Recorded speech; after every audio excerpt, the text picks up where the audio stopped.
Hi, I'm Martin Felsen. Welcome to City Design, the channel where we explore how we shape cities and how cities shape us. Today's question is this: when citizens go carnival and government goes classical, what story about urban power are we telling? Here's the short answer. Silliness can be a serious answer to who gets to shape our civic spaces and who those spaces are for. On the street, we've been seeing costumes in theater, humorous acts of resistance that say democracy is messy and everyone's invited. At the same time, the federal message is the opposite. Executive orders mandating neat, stern, and classical civic architecture. Let's start with the street. What we're seeing is called tactical frivolity. Protesters use costumes, parody, and spectacle. They refuse to comply, but they're not looking for a fight. It's peaceful, but not passive. The point is to expose the absurdity of the official story, the story that protesters are armed militants or that public dissent is creating urban war zones. When people show up in costumes, it undercuts the official script. Humor, like this inflatable baby, is kryptonite to would-be authoritarians. If one's political brand runs on intimidation, nothing is more deflating than being laughed at in public. Calling an inflatable chicken a threat is flimsy politics. Likewise, narrowing civic design to one favored or elite style is also flimsy politics. Why? Let's begin with this question. Why would a so-called America First politician demand a classical European style, a style not native to the United States? A little context. Greek and Roman forms have been part of U.S. branding since our founding. Buildings like the Capitol or the Lincoln Memorial symbolize in stone ancient ideals like representative government and the rule of law.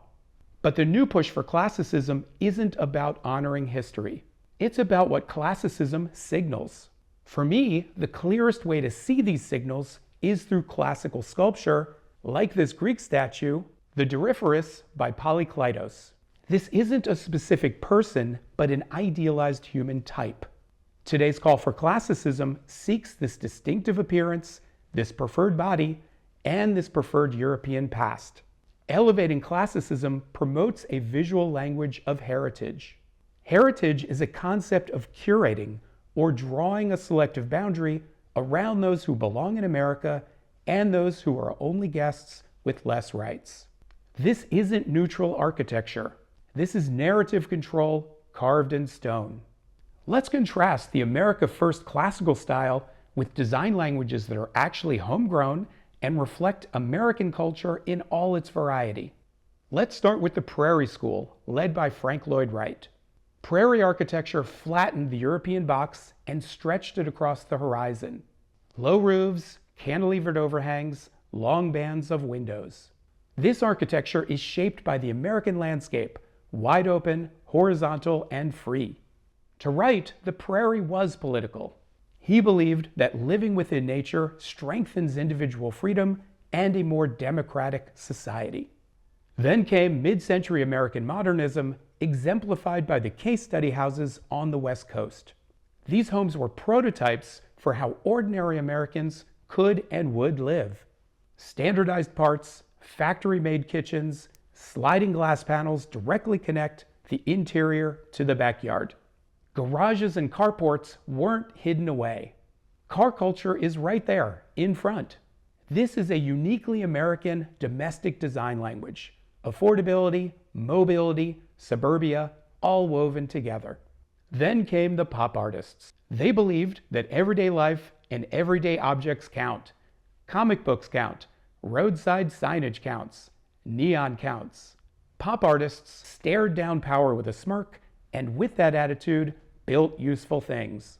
We see it in Frank Gehry's early work: chain link fence, corrugated metal, plywood, even cardboard. He wasn't using those materials ironically. He simply said, "This is our stuff. This is how Americans actually build." He had no interest in pretending that we all live in marble temples.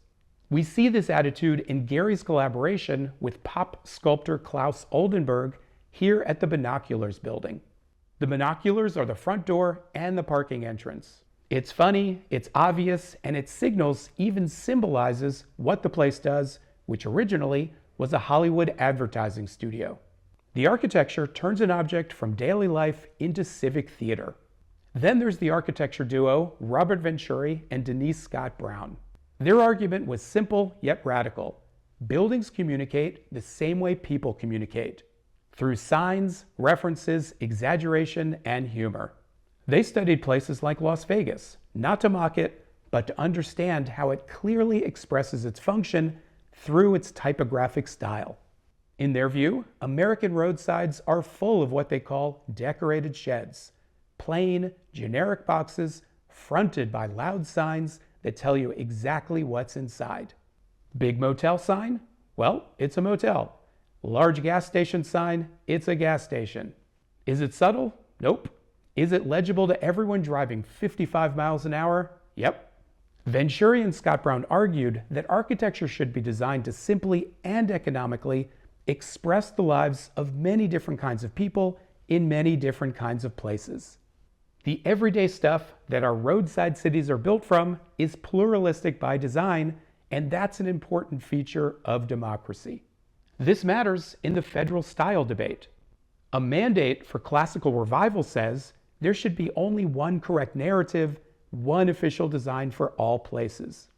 American popular architecture says the opposite. It says style, which is always evolving, is local, negotiable, remixable.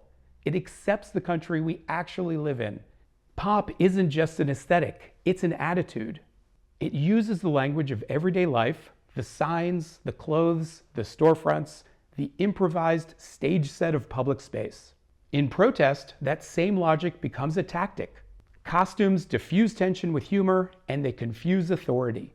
They invite people to join in, and they amplify the message. Bright, memorable visuals spread a lot faster than policy memos. That's democratic behavior, live and in public. It's part of the immune system of a free society. Here's my final takeaway. Both carnivals and columns help shape who belongs in America. So let's keep the so-called Big Ten open and use our creativity, our humor, even our absurdity to hold the country under one shared roof. Thanks for watching City Design. If you're enjoying these episodes, please like, share, and subscribe. See you next time as we keep exploring how we shape cities and how cities shape us.